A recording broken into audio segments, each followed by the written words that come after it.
Started. We've gone live.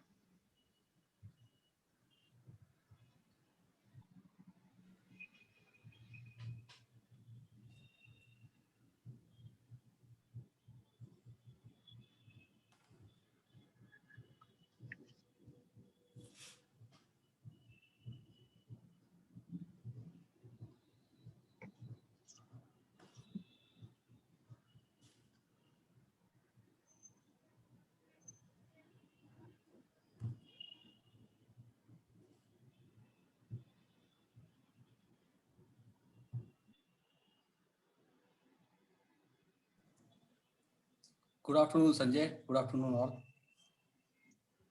Very good afternoon. Thank you for joining.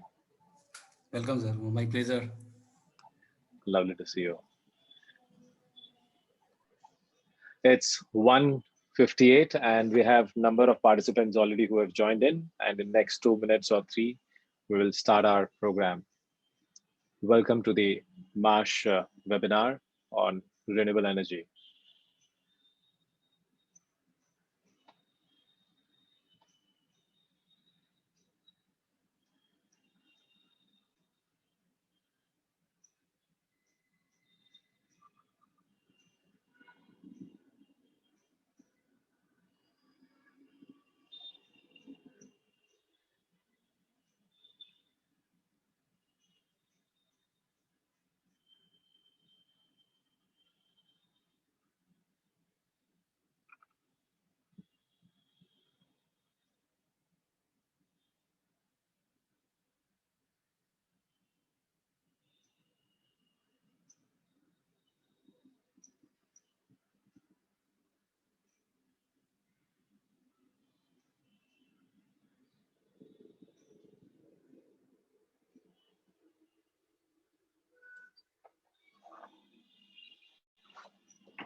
Very good afternoon and warm welcome to the Marsh webinar on renewable energy. We will be starting our webinar in a minute or two. We have a number of participants who have already logged in, and we see rapidly many more are joining in.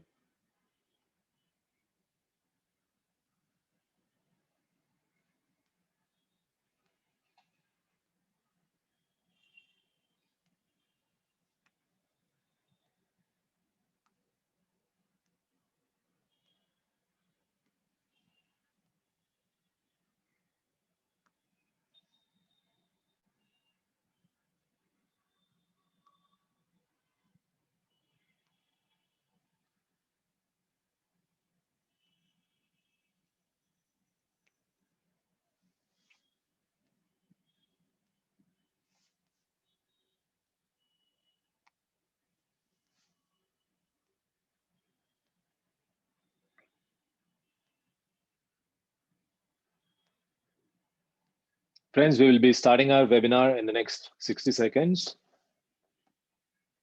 We are seeing a rapid number of new participants logging in.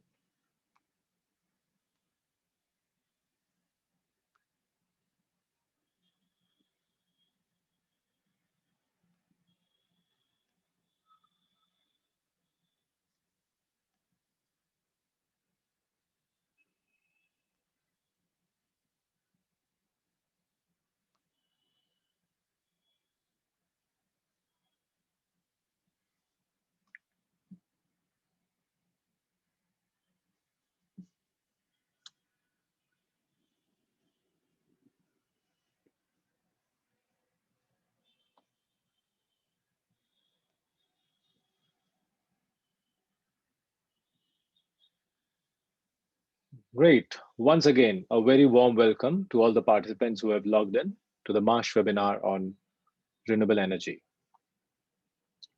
I'm Sanjay Kedia. CEO for Marsh India.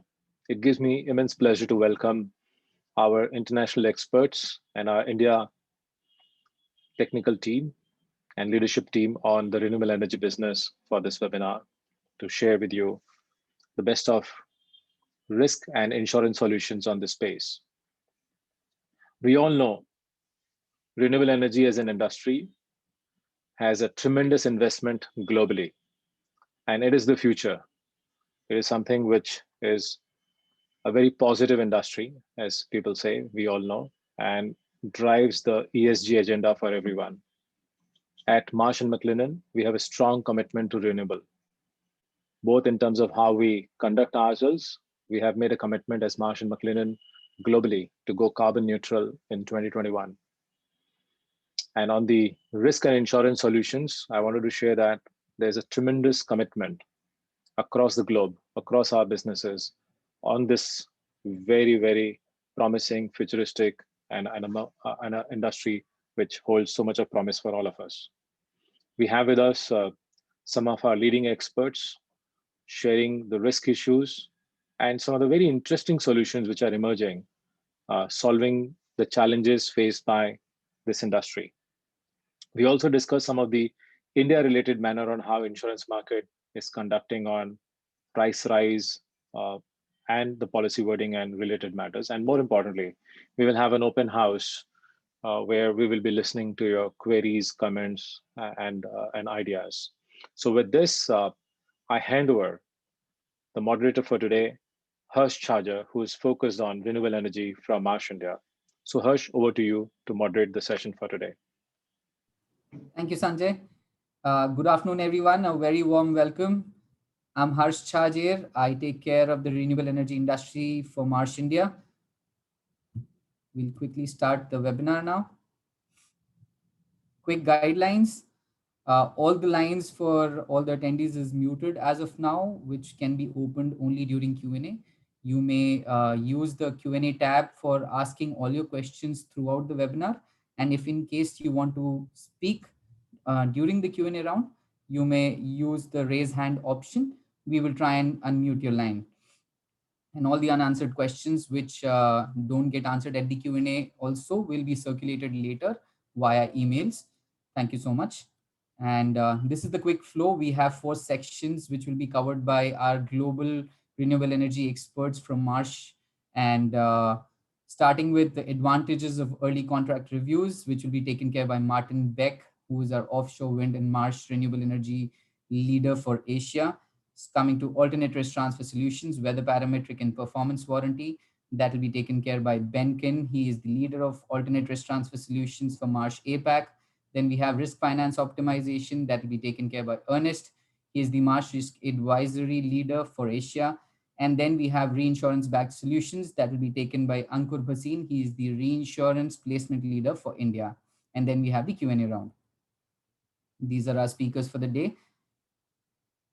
Panel of advisors, Mr. Patnaik is our claims leader, Mr. Pranav Patel is our senior technical leader from the energy vertical, and Sandeep Pugalia is from the global energy risk engineering vertical and a power risk consultant, specializes in power and renewable energy projects. So over to Martin. Martin will take you through the contract reviews and early engagements for contract reviews of renewable projects. Thank you very much, Harsh. And before we jump into the topics around contracts, we'd like to invite you to take part of our first poll. The question is, do you agree that engaging with insurance advisor and reviewing insurance clauses for your project contracts early on creates significant value? Give you a few more seconds to make your choice.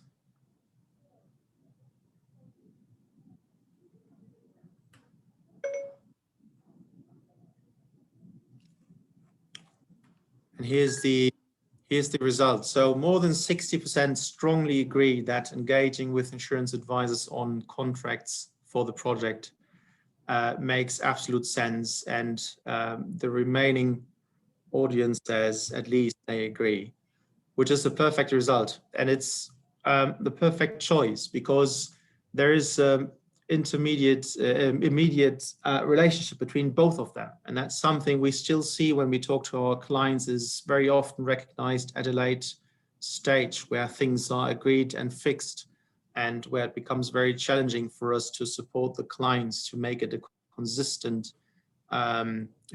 concept of risk mitigation.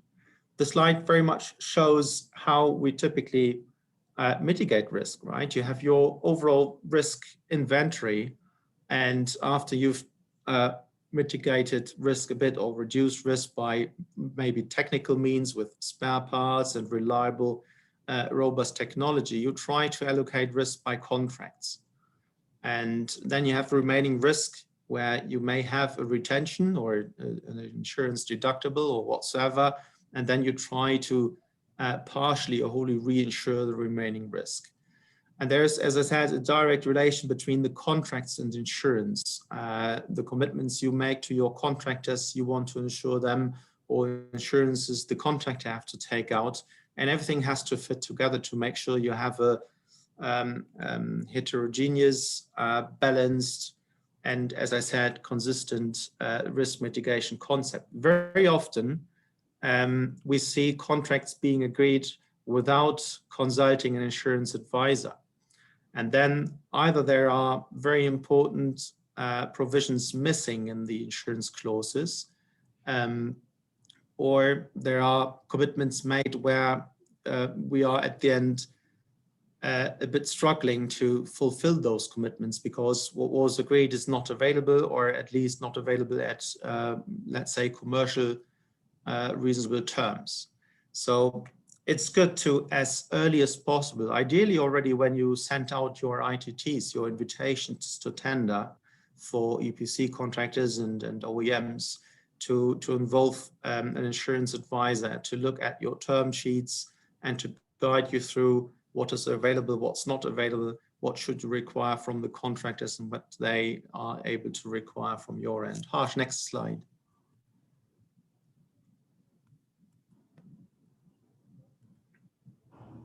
So why actually doing contractual risk allocation? In the past, as you may know, both local insurance conditions, but also international reinsurance terms and conditions were extremely cheap. Coverage available was extremely broad and deductibles very, very low. So there was no question that more or less the best way to mitigate risk or transfer risk was insurance. That's not the case anymore. In the last 18 or 24 months, we see a dramatic change in our insurance market. We believe it's still it's hardening market, which means after many years, very soft conditions, as I said, low premiums, everything nice and easy for us. We come now in a more challenging environment where it's not as easy as in the past to place the desired insurance, which means we need to find another way to mitigate risk. And as I said on this previous slide, it has to be a fair balance between how do we technically mitigate risk, as I said, more redundancies, spare parts, reliable technology, then contractual risk allocation, and then insurance as the third piece of the puzzle, but not insurance first. That's not the choice anymore, given the fact that premiums have been increased and cover is not available as it was in the past. We are in that maturing market. We need to take care of that. And we need to take care of those increase in premiums. Why it's important to push a bit back to contractors. It's not to harm them or blame them, but it's just to question more who's actually best in front to control the risk. And very often, in particular, when it comes to product-related issues, it's the contractors who best can control that risk. But rather than surprising them at the very end of the contract negotiations with new ideas how to allocate risk, it is important to set expectations and manage expectations from the outset. Why I said setting this right from the beginning, when you draft your ITTs, when you send your initial term sheets, where you start talking about insurance and how a setup for the project could look like, is very, very important to make sure that we avoid any of those surprises.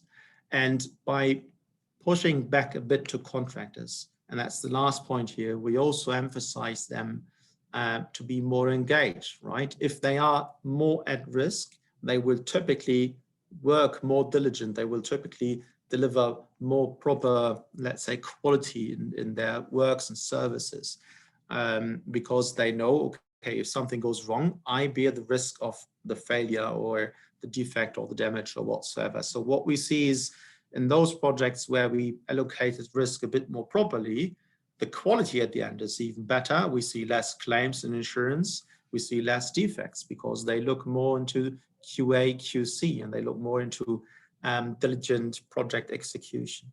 Harsh, next slide, please. So the problem is when we talk to clients still, there is not, let's say, a market standard. We see very often policies for construction phase, at least, taken out by contractors. So the owners pass the responsibility to buy insurance to the contractor for the construction phase, which in the first instance may make sense because the risk is typically with the contractors. But it is you, the project owners, who spend huge amount of money, millions of US dollars, so to say.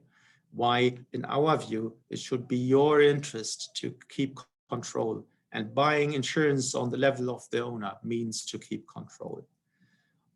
So this slide is on who owns insurance and why we believe the owner's controlled insurance program, or OCIP as we call it, is the best way forward to make sure you have a very stable and robust mitigation concept in place. It's 4 C's: control, cover, convenience, and cost. We believe that placing an owner's controlled insurance program gives you the opportunity to really control the policy. You decide what is covered. You make sure that premium is paid and cover is really in place. You have control over claims in terms of in what quality and in what speed claims are, let's say, settled or repaired or reinstated. On cover, very likely you will be able to get broader coverage, broader than if the contractor places insurance, because you can leverage your, let's say, project and insurance portfolio. You can combine construction with operational insurance. You can make sure that cover is consistent and without gaps throughout the supply chain if you have more than just one contractor, or you have a contractor and subcontractors. And as I said, you can encourage the contractor's discipline by making sure that there are sufficient deductibles and risk is pushed back a bit to the contractors.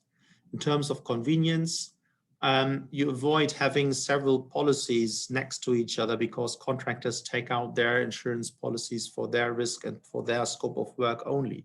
And you have to handle a portfolio of policies with maybe interfaces and gaps between them and no seamless cover. And of course, if you want to buy delay in startup insurance, so cover for loss in revenue as a result of a physical loss or damage, this is something you would typically not be able, or at least it's extremely challenging to buy that on a contractor level. And as a standalone cover, you can also typically not buy it. Why? At least at that point in time, it makes sense to buy insurance on the owner's level. The last point is also proven, and that's about cost. When you leverage your portfolio, typically you save a bit of premium rather than passing that to the contractor and splitting up insurance again, where it may cost a bit more. Thank you, Harsh. Next slide. So how to make sure that there is sufficient insurance cover placed? We understand very often there are quite some uncertainties, and it's also a matter of reliance between the owner and the contractor. And very often we see that there is actually double insurance because none of the parties really trust the other party that insurance is properly in place. Why is that? I think that has a lot to do with, as I mentioned earlier, expectation management and early engagement. And I think that the content or extent of the insurance clauses today is still not as detailed as it should be. If you make sure from the beginning you have a very strong and very detailed insurance clause outlining all the requirements from insurers' security ratings over policies to be procured and placed?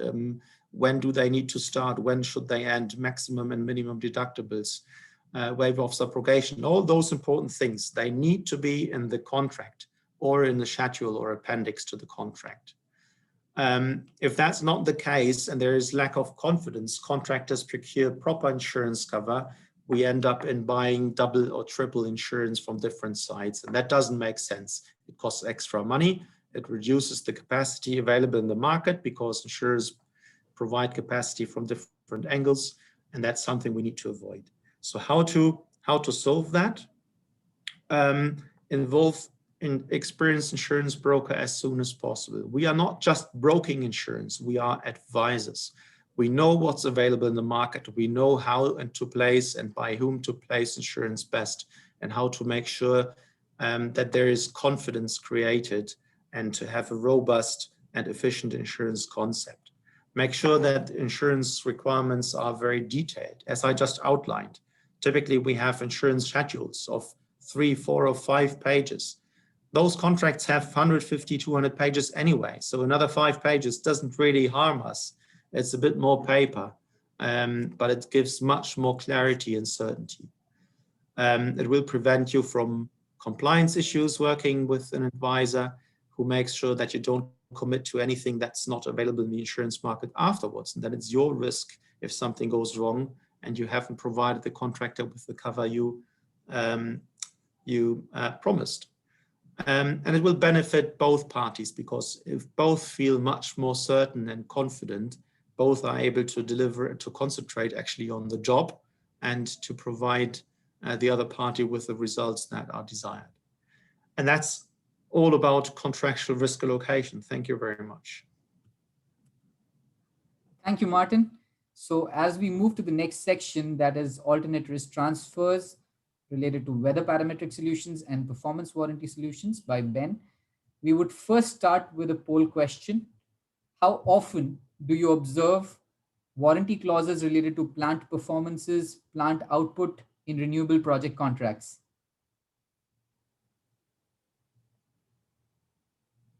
Okay. Some more time.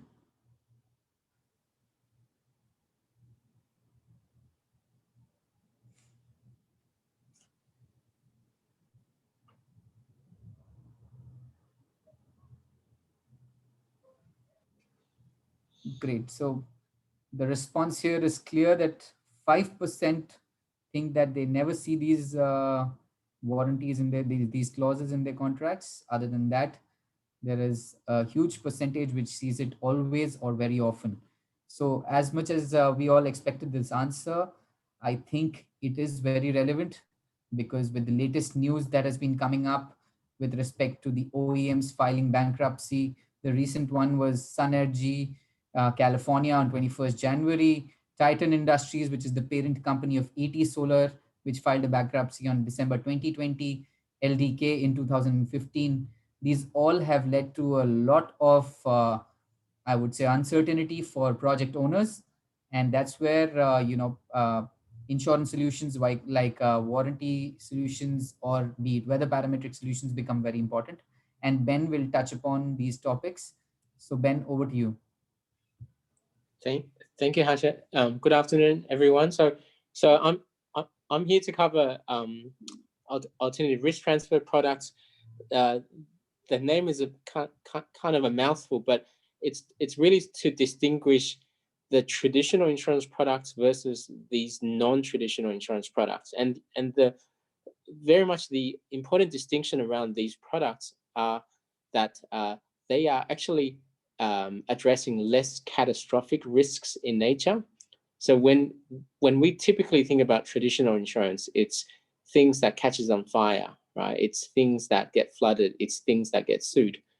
Whereas when we're talking about parametric products or financial risk products, we are really trading risk for reward and trying to optimize risk and reward profile for the investor, for the lender, or both, right? So this is where there is a bit more appetite by risk takers and risk sellers to be really looking at trading risk in a more of a transparent fashion.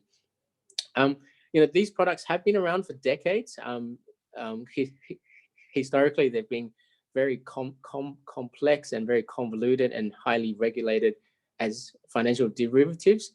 They've now sort of, well, the marketplace has opened up to mainstream customers. I mean, in India, we are really seeing a lot of these, just pure insurance contracts, right? They look and smell like any other insurance contract, except, the conditions are addressed as financial risk.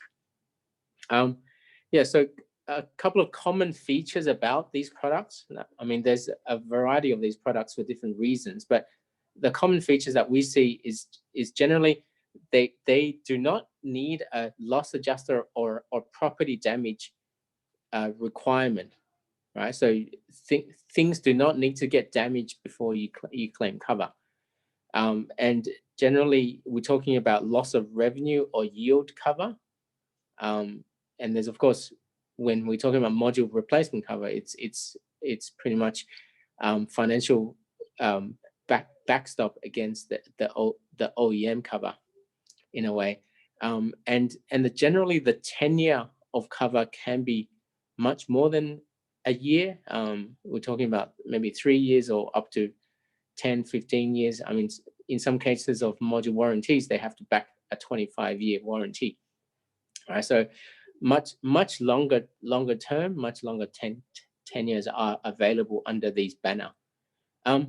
We come across a lot of these globally, and especially in Asia, especially for renewable energy projects. And I kind of summarize the motivation for buying these products, right? And of course, the main motivation is to really optimize the project's IRR, right? To make sure that to reduce the levelized cost for the entire project across the term, right? We're not talking about annualized cost. We're talking about across the 20 years or 25 years of the project, right? And then we do this by, looking at,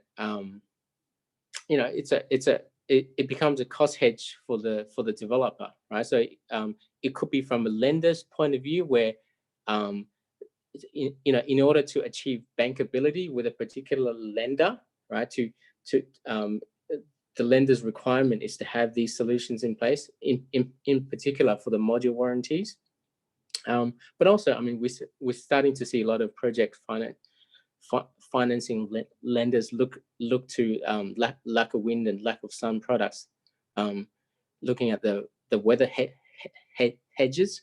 In terms of the sorry, just back on the previous slide. Let me just finish on the other types of motivations are, of course, for equity sort of motivations there in the case of single projects, and in terms of portfolio balance sheet covers, right? You own, the typical example is that you own multiple projects across the whole continent, and you want to de-risk your portfolio at a particular level. That's very doable at a particular sort of risk and reward profile. Next one, I mean, I just want to address the cost up front. I mean, there are a lot of myths around these products that, oh, it's very expensive, but what is expensive too, right? So I just like to address that. Cost is all relative, right? So all we're trying to do here is that we won't be successful in selling these products unless they actually address to reduce the overall cost of your project, right? So whether it's a capital cost over a longer term, or whether it's a hedge against the contractor cost. So it's all to do with finding someone else to take on a risk who understands the risk a lot better from a probability assessment, and potentially to save a cost over a particular time horizon and a risk and reward profile. Next slide, please. So I'll go through some of the product suites that we have under the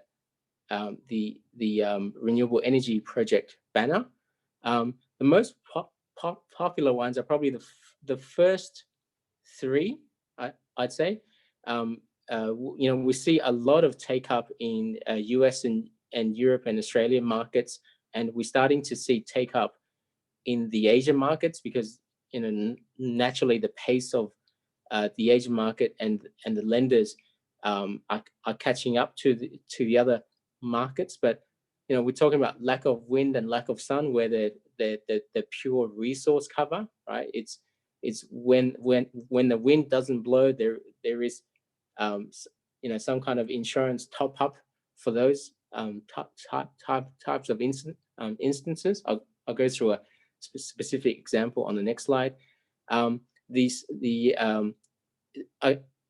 guess the next level of that product is, instead of just the resource cover, you're looking at a full yield cover, right? Looking at a full output shortfall on behalf of that particular project, on behalf of your particular project. And quite similarly for OEM, solar PV OEM cover, we are really looking at a backstop for the warranty behind the panels that you buy, against a different balance sheet, right? Against a third-party insurer balance sheet versus the original OEM manufacturer who are selling these panels to every other project out there, right? So it's dedicated project cover just for your own project, against the failure of these panels.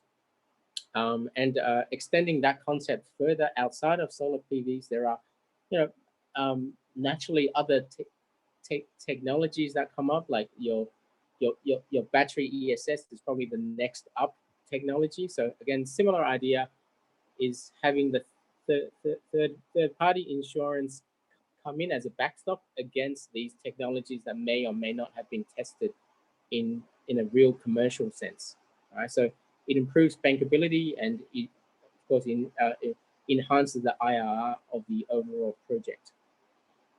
So these are operational covers. We do have some construction covers available, looking at mostly construction delay and I guess penalty costs against natural cats. That could be supplementary or additional to your property damage cover that you may not be able to procure in full from the traditional insurers. And of course, we're starting to see more of these EPC covers for, I guess, technologies outside of your norm, right? So I've seen a lot of waste to energy plants, a lot of different biomass technologies out there, and then EPCs that come in that may only have like a pilot plant here and there, and they do not have, sort of like a real commercial venture. This is where the insurance solution can really help to drive the bankability further, and can actually help to bank to bank it with the lenders. Okay, so I'll go through just a detailed distinguishment between the pure resource covers, being lack of rain and lack of sun, and lack of wind, versus the project covers, right? So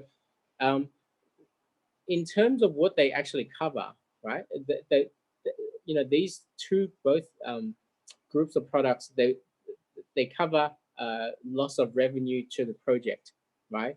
The only difference is that the policy conditions and the way they trigger is very different, right? So in terms of the first one, where we're talking about resource cover, we're talking about resource being wind or sun measured at a third-party data site, right? Like it could be a weather station. It could be like most commonly it's done by satellites, the most easily and most commercially acceptable by risk takers and insurers in the marketplace, and it's done as a proxy revenue cover. So it's not your actual weather station on site. It's not based on your anemometer on site. It's based on the measurement of a satellite station, and it's a mathematical conversion into a proxy revenue but as soon as the satellite measures,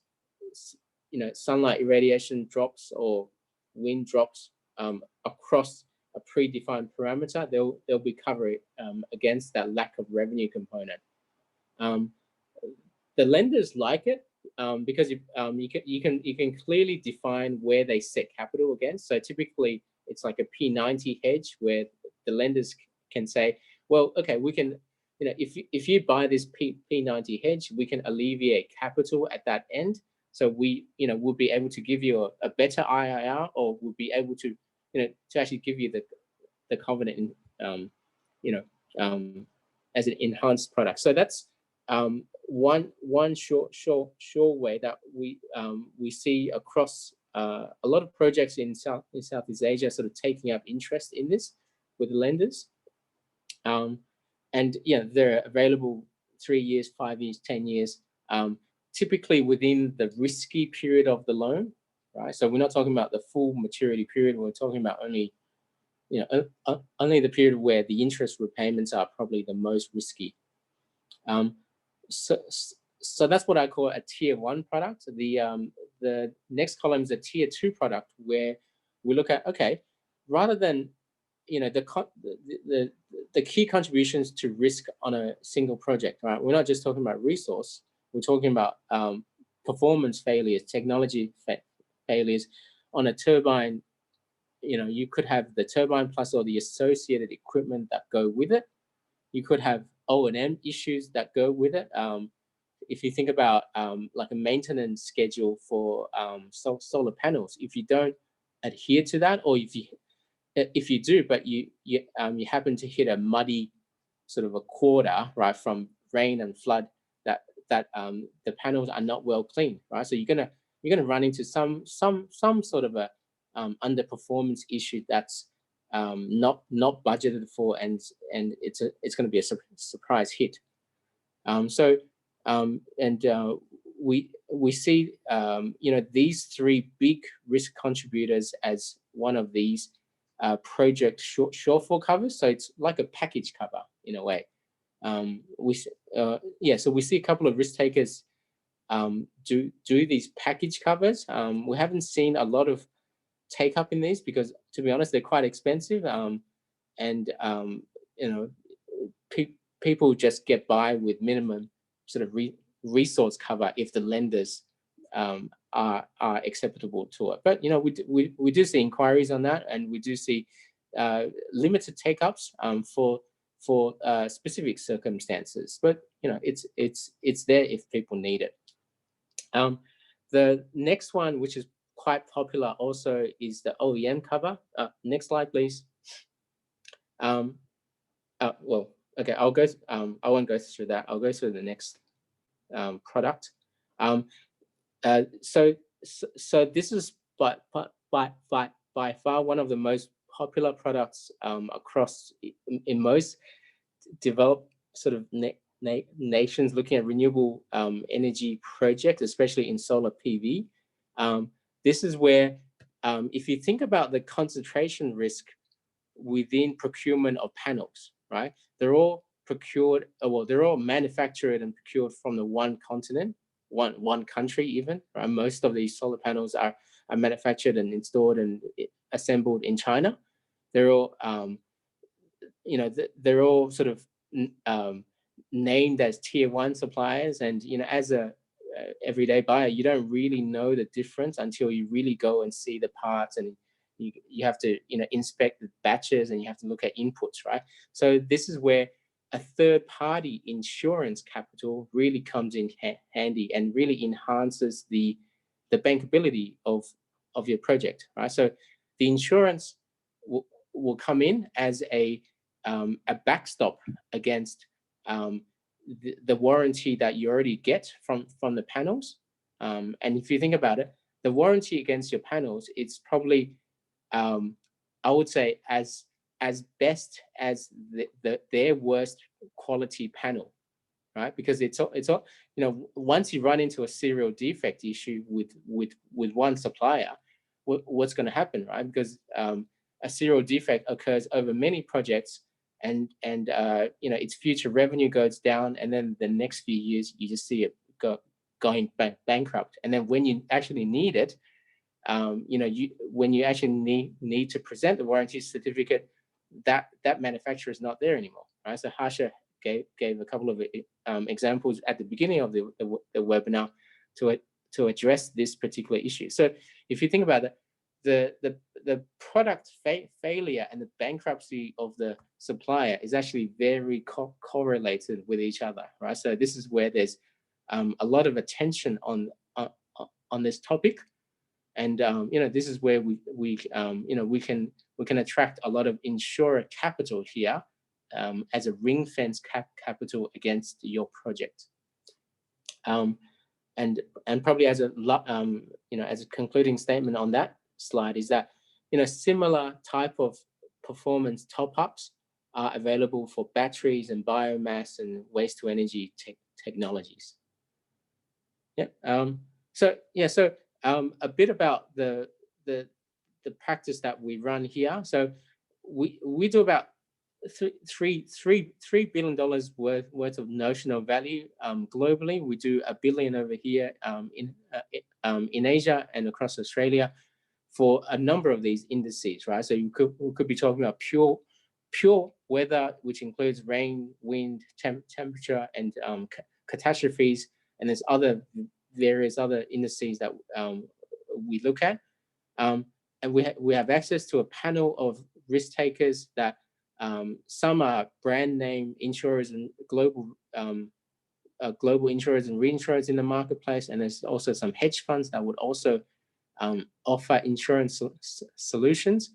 They'll be very keen to take part of any India risks, right? So I think we can definitely bring those any one of those risk takers on board, and it just brings enhanced greater competition, and allows our clients here to access a bigger panel of options and flexibility all there. And we've generated some market first solutions, of course, as part of Marsh being sort of the innovative global broker out there. I'll get these slides out to people so you can actually see what types of information is required, but we're happy to do desktop assessments, indications for wind and solar, and this is just a shopping list of things that we typically would need. So yeah, I mean, just feel free to get in touch, and yeah, I'll pass it to my colleague. Thank you so much, Ben. Before we move on to the next two sections, I would like to take a minute here to just discuss the ongoing insurance scenario in India for the renewable projects.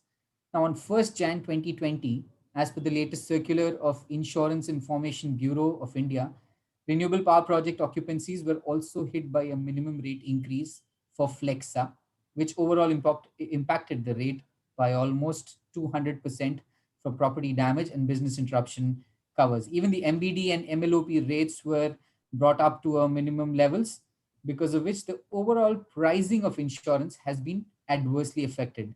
Now, this one-size-fits-all ideology of IIB has created a very monopolistic environment in the Indian insurance market.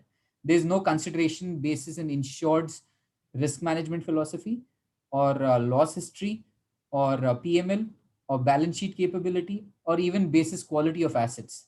So in such a scenario, what should be the consumer doing? Should they explore alternate options which are more relevant as per their needs? If yes, then which are those options, and what should be the framework for alternative options? In the next two sections, Ernest and Ankur will try to respond to these fundamental queries of yours that should help you reach beyond IIB. Ernest, over to you. Thank you, Harsh. Thank you.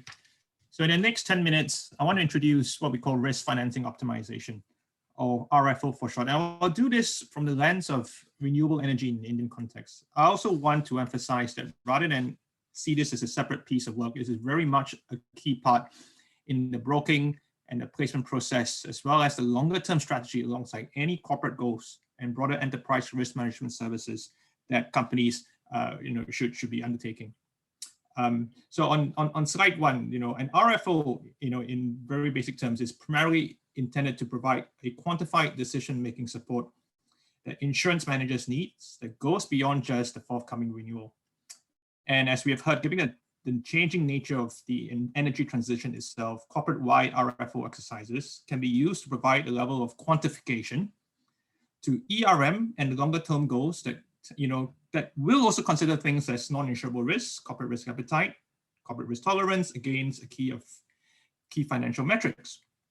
And the primary question that an RFO answers is the question of risk retention versus risk transfer and how best to implement this directionally. So in short, it's about how much and how to. And because it is an optimization, it means finding the best place to spend each dollar, each rupee or premium and there's a trade-off between cost, volatility, retained risk that is acceptable to the company given your budget, and also other constraints such as guidance requirements, for example.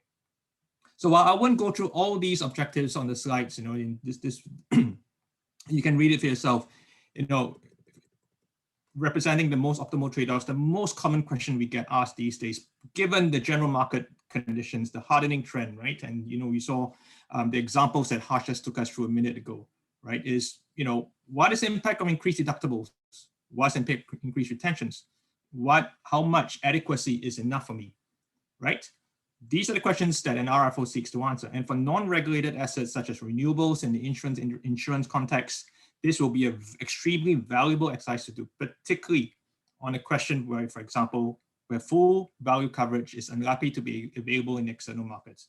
And how much do I need given my own constraints, risk appetite, and potential cat exposure is a very pertinent question that an RFO seeks to answer.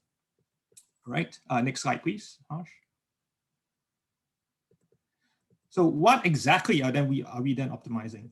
So just bear in this mind, I'm going to bring the concept of what we call total cost of risk and the economic cost of risk. So total cost of risk in many cases is something that's easy to convey and communicate to board levels.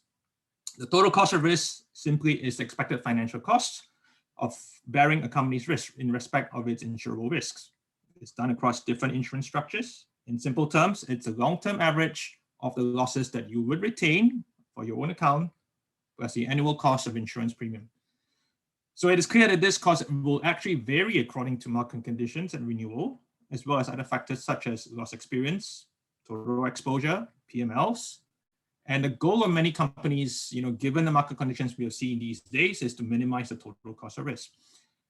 The economic cost of risk is what we use internally at Marsh, and it's there to allow for the fact that because loss experience is variable, you may retain a lot more risk, a lot more less losses in any one given year. There is uncertainty over that. And we all know that all risk and all uncertainty needs to be financed, either on your balance sheet, or on someone else's balance sheet, an insurer's balance sheet, for which you will load a cost of capital and expenses and profit into its premium. So the economic cost of risk adds what we call an additional risk charge to account for this uncertainty, this extra element of variability.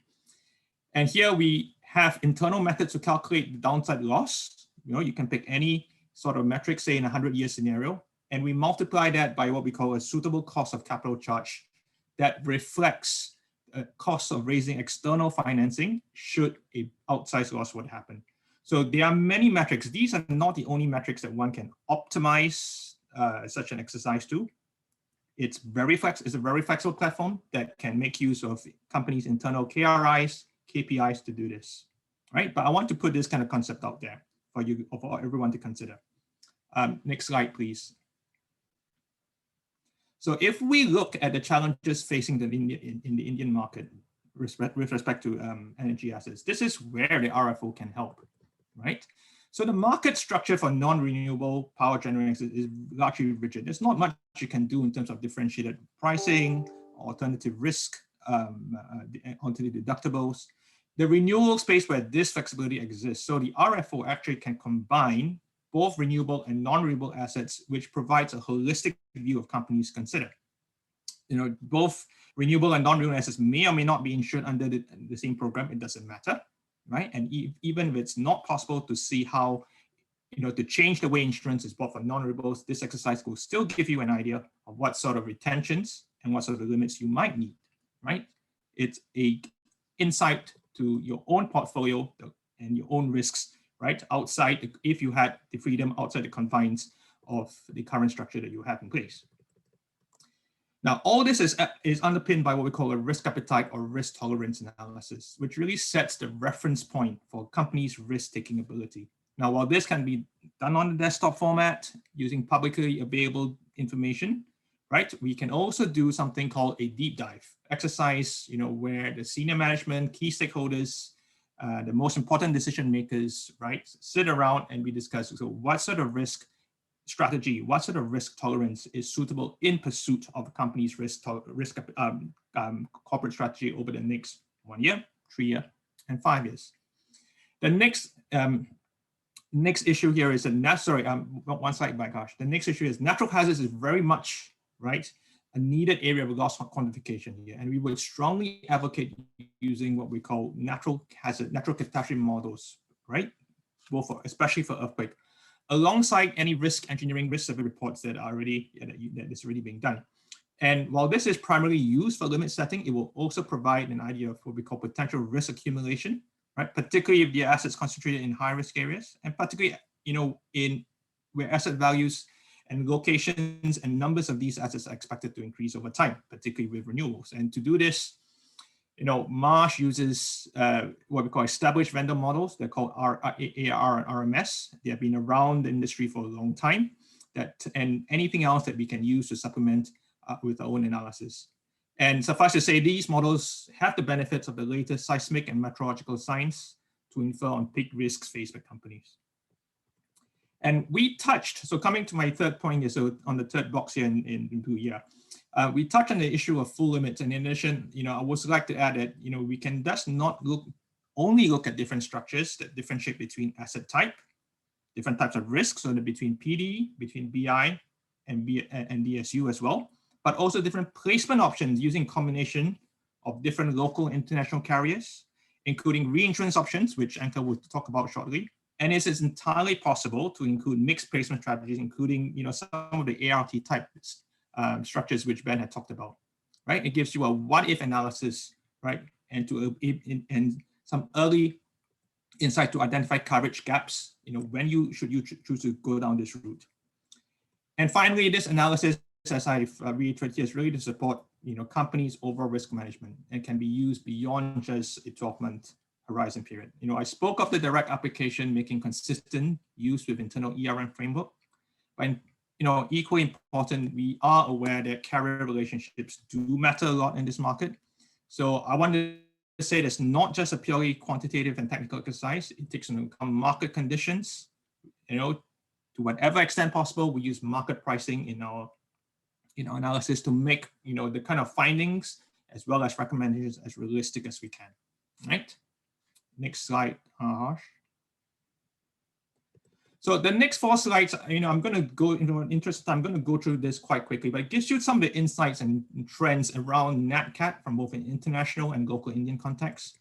And so some of the kind of like international intellectual property and some of the R&D that we are doing very heavily in the renewables energy space, right? It comes to no surprise that NatCat losses have globally faced a world upward trend with increasing global exposures, and this would especially be true for rapidly growing areas like renewables. Next slide, Harsh. Slide 5, this slide and next slide, again, highlight some of the internal knowledge that we have built up from our existing engagements with Indian reinsurance, Indian renewable companies, energy companies, our own R&D efforts around NatCat, renewables globally. And I think we always expect to see a base level activity with a high degree of historical variability around, right? And if I were to summarize all the existing trends that you see here, right? We see small but rapidly growing exposure of renewable assets relative to traditional fossil fuel assets, the potential impact of climate change, changes in the way new technologies are deployed, a constant presence and often volatile experience of NatCat events, volatile loss history. And what we often see here is mostly PD and BI. So for construction projects, post-CAT event, the ESU cost can be a very high component of the losses that can potentially happen as well. So, and I want to stress that all the trends that we see here would point to a need for deeper dive quantification risk management to bring all this together, CAT, non-CAT, right? And potentially not just at present time, but as an ongoing journey as part of a company's risk transfer, risk mitigation strategy.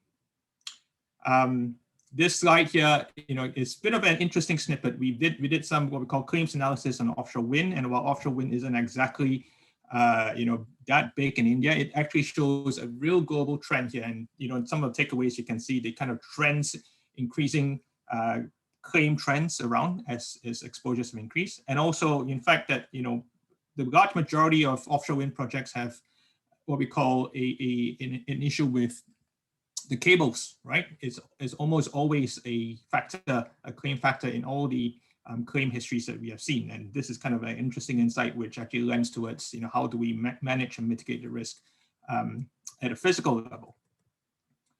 And on slide 8, right, this is where the RFO brings it all together, right? I've used a simplified case study using illustrative numbers on 3 different structures. So if you look at the table on the left here, I've used, what we call the red, the orange, and the green structures, each representing reduced coverage for both PD and BI by way of limits, as well as increased deductibles. And in each case, we have overlaid what we call the market premium that's achievable and calculated what we call the total cost of risk, which is the sum of the premium and the long-term average of the cost of losses that you're going to bear for your own account. And to round it off, we've compared these costs against the additional risks retained, as well as what we call the company's risk appetite or risk tolerance, right? And note that this is what we call illustrative. So any risk metrics can be used so long that it can be quantified or articulated internally or analyzed using a model. So in this very simple example here, the question here is, what is the trade-off if I were to consider taking a higher deductible? Right, this might be a simple internal consideration of I don't want to spend more money, or it might be a market enforced measure. And it really doesn't matter in this case, right? So if we look at the orange one, the orange case, right? I'm buying what I call reduced limits and as well as higher deductibles for both PD and cost of profits, MLOPs and FLOPs, right? The market tells me I can save, right, 2.5 million in premiums, but I'm going to retain 1.5 million more in losses, right, near the center of the chart. So from this single metric called the total loss of risk, I've saved net 1 million. And from this metric alone, this structure would appear the most optimal. And then we go to the next question saying, well, hang on a minute, what about my downside risk? And really, does this fit into my constraints? In this case, I've chosen what we call a 100-year downside loss rate scenario as a metric where retained losses need to be measured. Harsh, the animation, please. Thank you. Right. And you can see that in a downside scenario of that severity, we are looking at much higher losses of 100 million going to 122 and 158 as you retain more and more risk. So the top graph there gives an idea of a trade-off of what we call an efficient frontier. We want to minimize the premium and downside risk at the same time, quantify them, right? And in the case where you have budget constraints like what you see here, in terms of say, I cannot spend more than X amount in my premium expenditure, this would then almost certainly say that only certain insurance or reinsurance options will open to you, and the optimization question will be constrained with those boundaries. And the bottom graph there looks at how risk compared against the stated insurance risk appetite, right? So let's say your risk appetite is 200 million, and the analysis gives you a likelihood that you are expected to erode or exceed your risk appetite as you take more risks. So as you take more risks, the likelihood increases from once every 500 years in the red, right, to once every 150 years under the green option. And then now the question is then, does this fit in with my internal risk requirements? So in many ways, this is a very simple example. It encourages risk managers and insurance managers to work closely and consistently towards a framework to which has a consistent risk management as a basis to decide how much risk to retain, how much risk to transfer based on prevailing market conditions. Next slide, Harsh. And this really captures. So after all this work, I'm going to just talk through only about two things, right? Which are the second and the third circles there is, re-emphasize that this is very much part of, dovetailing into its corporate ERM. We talked about that already. And also, as companies, as power companies are facing what we call a green financing transition, right? We can do a lot more, right? In terms of multi-year quantification projects of risks, costs. We look not only at the total cost of risk, at looking at broadly what each project's IRR and what the portfolio's IRR might be. And this in turn looks at, classifying our exposures between what we call assets of the past, right? Maybe the fossil fuel assets versus assets of the future, the renewable energy assets.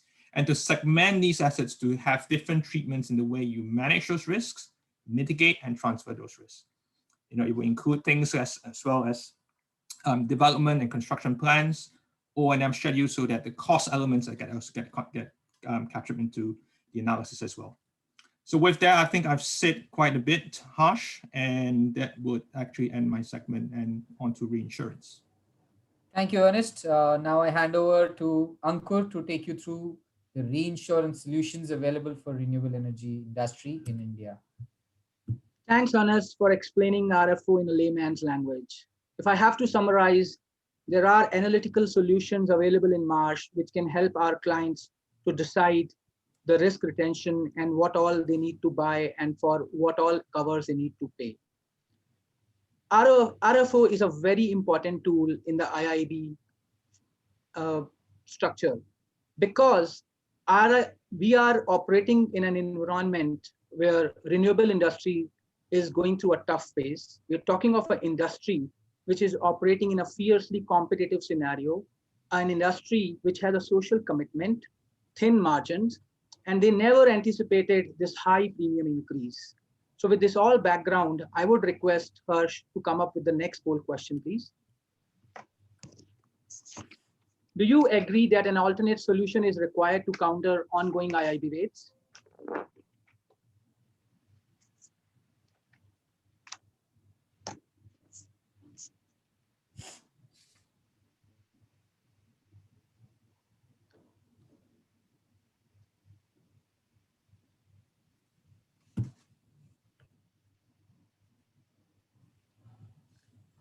Great. So most of the participants here feel that an alternate solution is required. Thanks everyone for the participation. All of us here agree that there's a need for an alternate reinsurance solution. We at Marsh feel that there's a tailor-made solution which is available for our clients. And before I go to that solution, I would like to spend 2 minutes and I would like to take you through the current scenario. There are around 28 insurance companies in India. All of them are offering you similar policy, which has similar cover, similar deductibles. One would not mind that if it was at a competitive price, but the problem is all of them are charging you the same price. This was not the case before IIB. So with IIB, we have 28 insurers who are charging you same price, irrespective of your experience on the claim side, irrespective of your risk management philosophy and the type of assets you have. That's where we feel reinsurers can contribute and it can help you to design a solution which gives you flexibility to decide what you want. It allows you to select what type of cover you require. And at the same time, it gives you a leverage as to what type of deductibles you should explain. Let's take an example. On the screen, you can see an asset. You can see a client which has 6 assets which are spread over different states of India, starting from Rajasthan to Tamil Nadu. I think all of us here will agree that most of these states don't have the exposure to earthquake. Some of them have exposures to floods. But as a client, are you paying premium for the actual exposure? If you ask us, and I think you also know the answer, you are not paying the premium as per the risk exposure. What you are doing here is you are paying premium for all the risks, irrespective of the fact whether there is an exposure or not. If I have to elaborate further, do you think all the 6 sites in 6 different states can have loss at same time and there can be a total loss? I think the answer here will be no. And if I go by the principle of probability also, the answer will be maybe 1 in a billion or even less than that. So with this context, the question is, why are we paying premium for an earthquake exposure in a state which has never seen an earthquake? If I have to put it in a different manner, nature is very unpredictable. So instead of not taking the cover, clients should have an option to select the loss limit. So the states, the cities which are less prone to earthquake, in such regions, clients should be allowed to take a loss limit and not a full value sum insured. When you come up with such solutions, that gives you an option to design a program which is holistic, which suits your requirement, and it is also a cost-effective solution.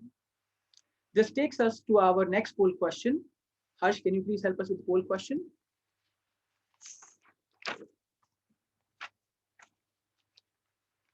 Do you think that your current insurance policies are supported by reinsurance?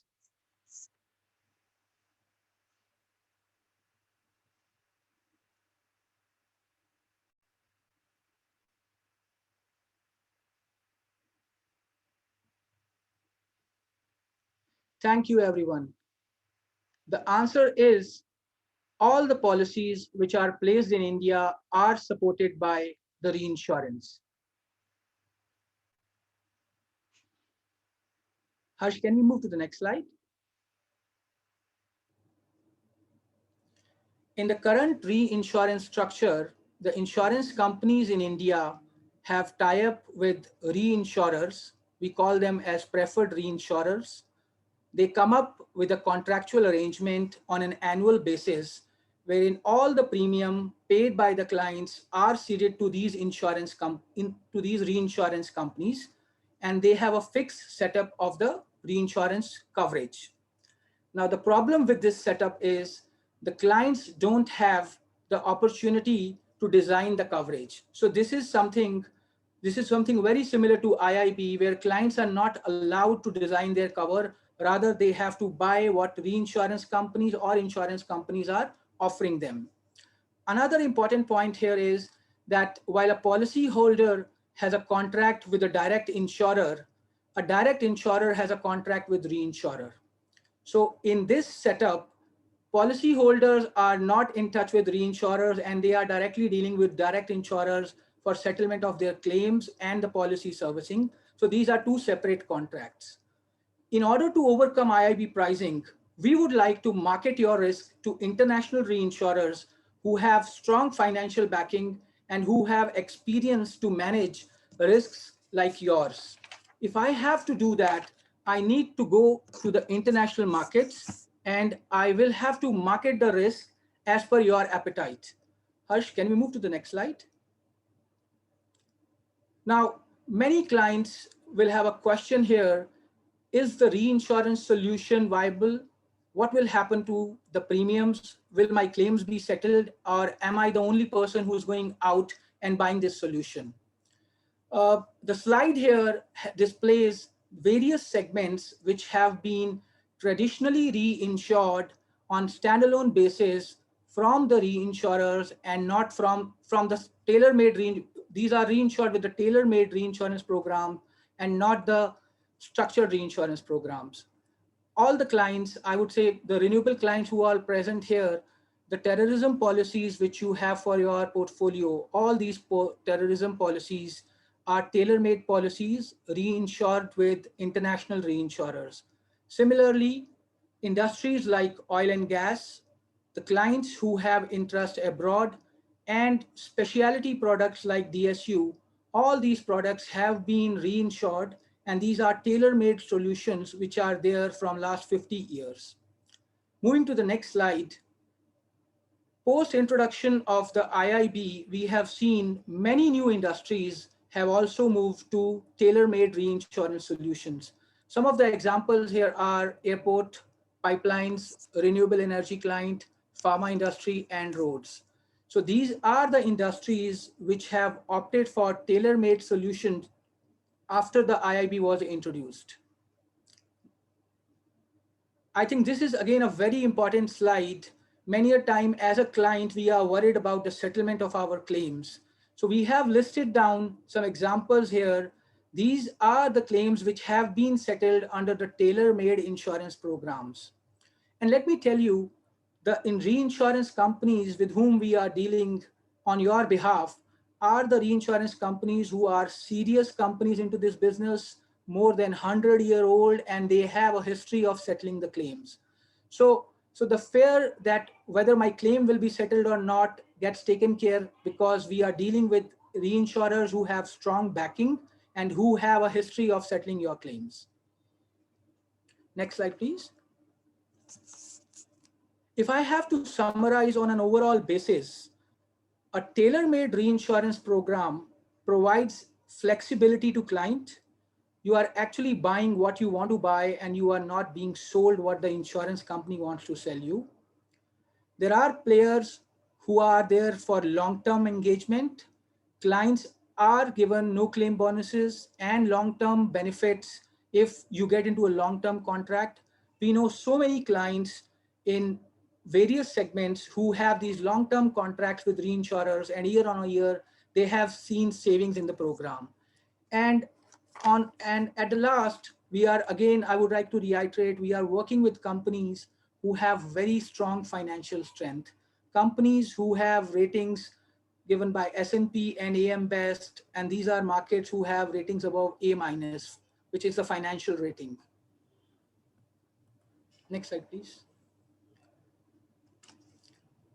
Tailor-made reinsurance solution is not a new thing to Marsh. Marsh has been doing it from last so many years.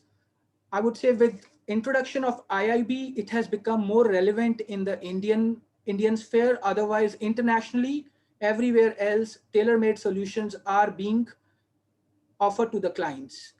We have set off around 100 individuals who only do reinsurance and who try to devise reinsurance solutions for our client worldwide.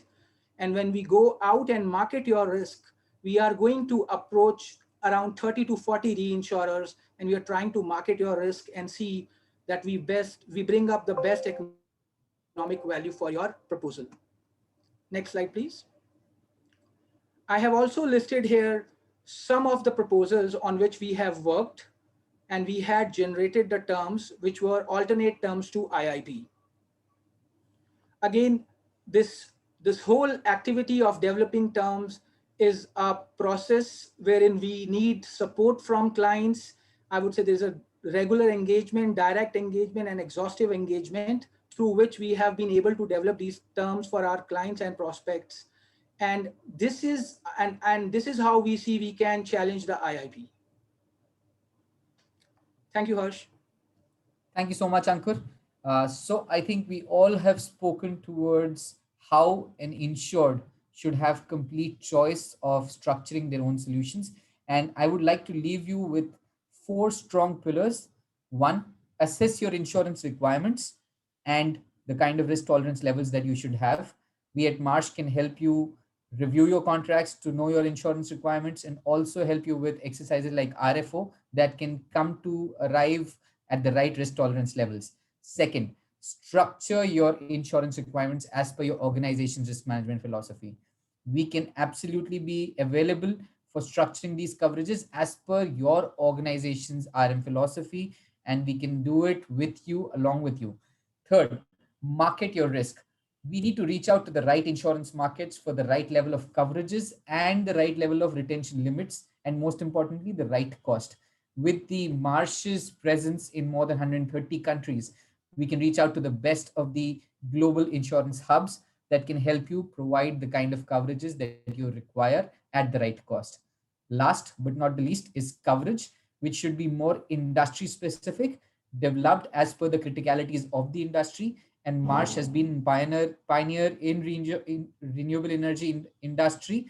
We have policy wordings like Marsh Sun and Marwind, which are globally accepted by reinsurers and underwriters, which have been developed in-house with all the experience that we have gathered in the past, decade or so of managing renewable energy clients all across the globe.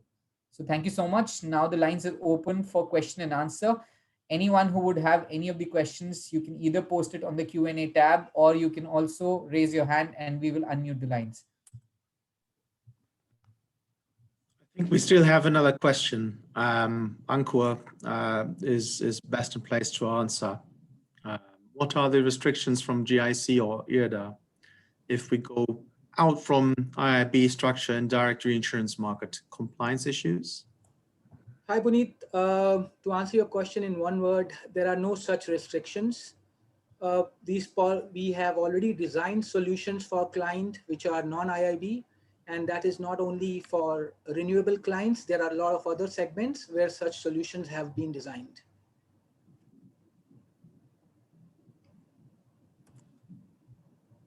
Thank you, Ankur. I think we have another follow-on question from Puneet. Can the Indian insurers go for direct cession having already a treaty with GIC? Yes, Puneet, insurers can go for direct cession irrespective of the fact whether they have a treaty with GIC or not. So we are talking of a facultative reinsurance arrangement by which they can go out and explore reinsurance solutions on behalf of their client, but they will have to cede 5% of the risk to GIC, which is as per the mandatory cession, which is the law of land. We have one more question, which I would want to ask here to Ankur again. Are such solutions currently available for PD and BI? This is from Divya. Divya, these solutions are available for PD and BI in the renewable segment. And we are in midst of structuring such solutions for a lot of clients. 1st April, we feel 1st April is a period where we have a lot of inquiries on this. And I think this is doable and we are very much working towards that. So for the benefit of all, there's another question that was given to us in the Q&A tab during the presentation, which was on higher insurance premium vis-a-vis provision for additional facilities in solar projects to mitigate performance risk. How does a developer determine? So I'll quickly answer this question here. This is what we were talking about when we took you through the risk finance optimization and the alternate solutions that can be created. While we say that, as per the IIB, there is a constant minimum rate that needs to be applied, and it doesn't matter how your quality of risk management is. But once you start going to alternate reinsurance markets for better solutions, you will see that the investment or the concentration that you do on your risk management philosophy, on your risk management for your projects, that will all count, because we'll be able to provide a better submission to the reinsurers. They will be more comfortable in writing your risk, and that comfort will create the kind of savings in premiums when it comes to the final outgo. So, and that is where even Ernest touched upon total cost of risk and economic cost of risk. So I think to add on your comment, Harsh, it's also not what you just save from your premiums, also what you mitigate by having just better practices internally as well, right? And then makes you a more attractive company for investors, over the long term. Sure.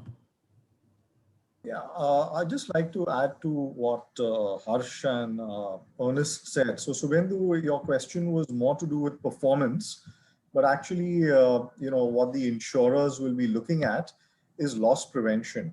So performance is one thing. For example, if you take solar panels, performance of solar panels would be more in terms of the output in relation to the installed capacity, and loss control will be, the measures that you take to prevent physical losses. It could be to your, it could be to your transformers, to your inverters, it could be to your SCADA system, it could be NatCat losses. So that is a different type of an investment.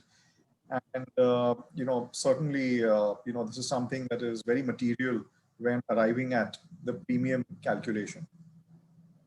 In fact, I'll go a step further. Even when IIB arrives at their rates, they take into account the loss measures that are generally adopted by prudent, solar or wind manufacturers. So that's something which is, like I said, very material, whether it's IIB or non-IIB. But if it's non-IIB, you get a better leverage. So it's more bespoke, it's more, pertinent to your risk rather than generalized. So that's the advantage of going in for a non-IIB reinsurance-driven solution. Thank you so much, Pranav, for adding in. We have another question from Ruchi. Is there a limit or sum insured above which the reinsurers would like to see the risk? May I answer? Would you like to answer? Martin, please go ahead. So we need to distinguish between construction and operation. At construction, the threshold is a bit lower. I would say somewhere between 20 and 25 million US dollar. Whereas during operation, where premiums are typically, or premium rates are typically lower, they need to have a certain amount of premium, and that's around 50 million US dollar project value. Thank you so much, Martin.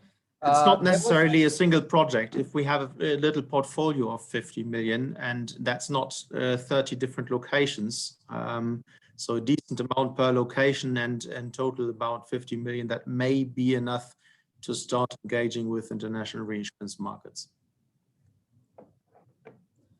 Thanks. So there was one more question earlier for Ben. Are there warranty extension products also available within Marsh's product suite? For instance, to provide an extended performance warranty on inverters beyond the standard tenure that the OEM provides, bracket 5 years or so. Ben, would you like to answer that? Ben, you're mute.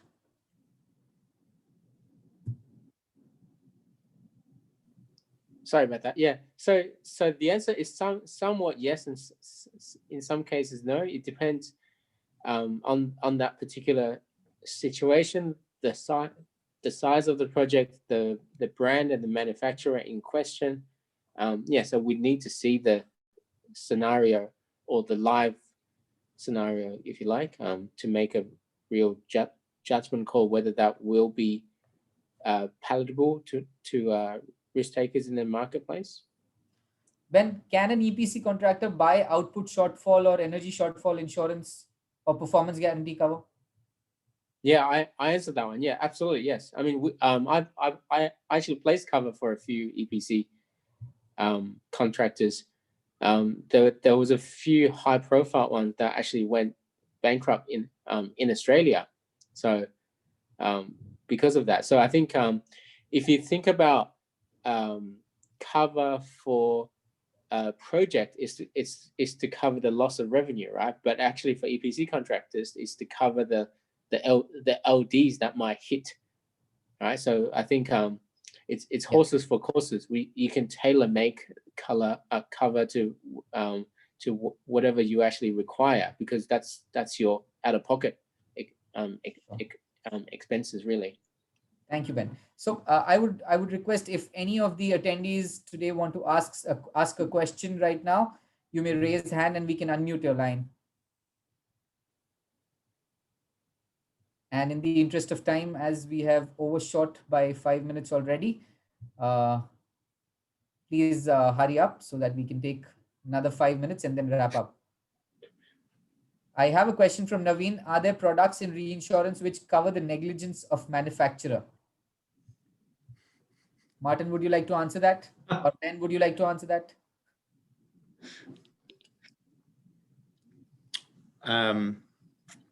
That's difficult, indeed. So negligence itself is typically covered. Gross negligence is not, right? And it very much comes down to how the policy is structured. Sometimes we are able to agree those, as we call it, representative clauses, which limit the cover restrictions to the management level of the supplier or contractor only. but there is a trend in the market that insurers do not accept this anymore for good reasons, because the loss ratios we have mainly comes from product related or contractor caused claims. Why? And that's then again in relation to what I talked through in the first slides today. If it is the contractors, and this is not to blame anyone, it's a pure assessment of where do the losses come from we see in the market, and that's mainly from contractors to push back a bit the risk. It's not the time to still extend coverage on their behalf. It's time to find a fair and right balance between all the different mitigation measures we have. Harsh, can I add one point to what Martin said? Sure, please go ahead, Sandeep. Yeah, actually, what Martin said earlier, the strong quality management systems are the keys. So whenever a particular item, maybe an equipment or any sort of item, which is being ordered, so during the manufacturing phases, during the quality check phases, even the site installation phases, if the strong quality systems are there in place, it will definitely put forth a big foot as far as the loss prevention is concerned. Thank you, Sandeep. So I have Mr. S.K. Goyal who would like to ask a question live. Mr. Goyal, you may unmute yourself to ask the question. We've opened your line. Thank you. Good evening to everybody. My question is to Martin. In India, we have got some proposals. When the evacuation of solar power is not utilized at the supplies end, consumers end, maybe due to force majeure, maybe due to pandemic, which we have just now seen, maybe due to other reasons. But the client is asking for such an eventuality that there is a PPA.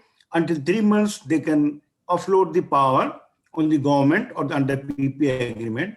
But beyond, if there is a disruption in the consumption, are you able to cover somewhere in the world, or maybe it's possible to cover through RA arrangements?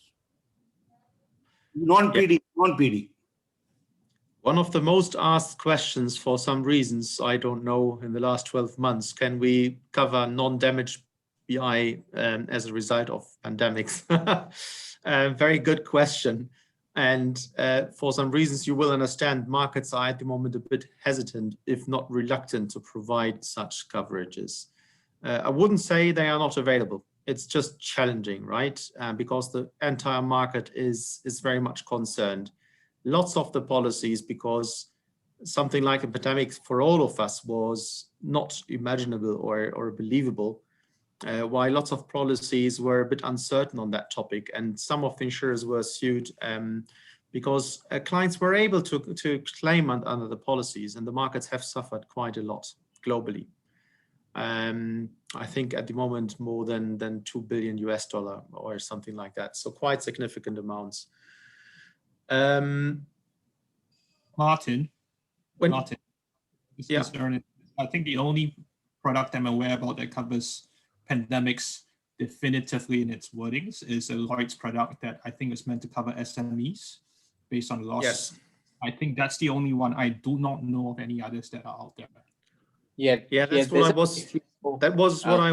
wanted to refer to, and what we've also seen. I mean, the prominent example is the Wimbledon tournament last year, which bought coverage, and after the pandemic started, tried to buy coverage for the next years, and failed as well to get this. Ben, you wanted to add something?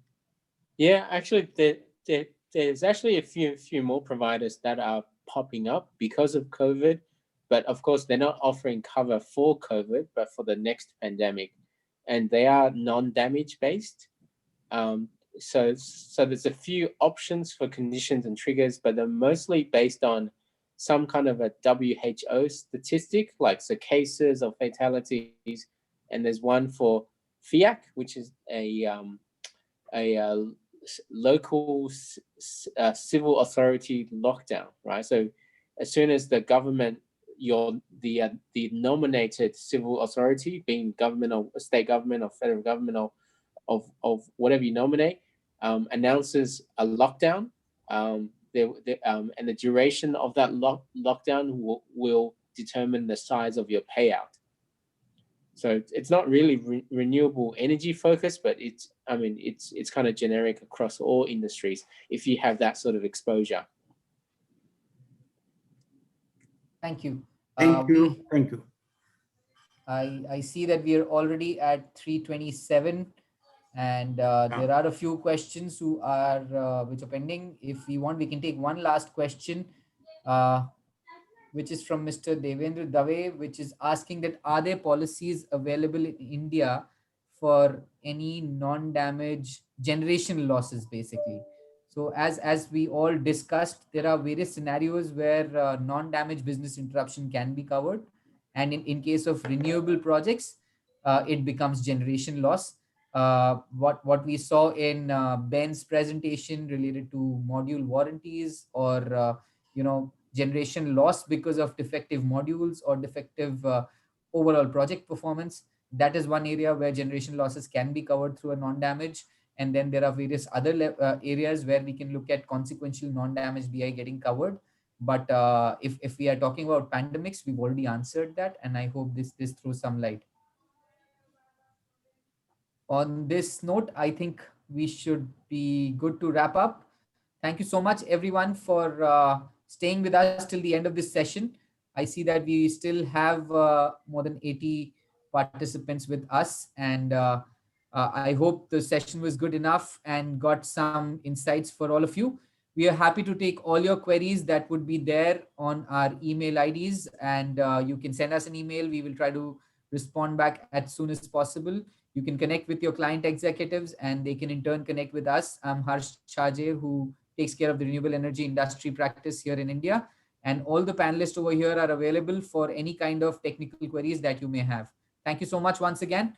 Take care. Have a good day. Bye-bye. Thank you. Thank you. Bye.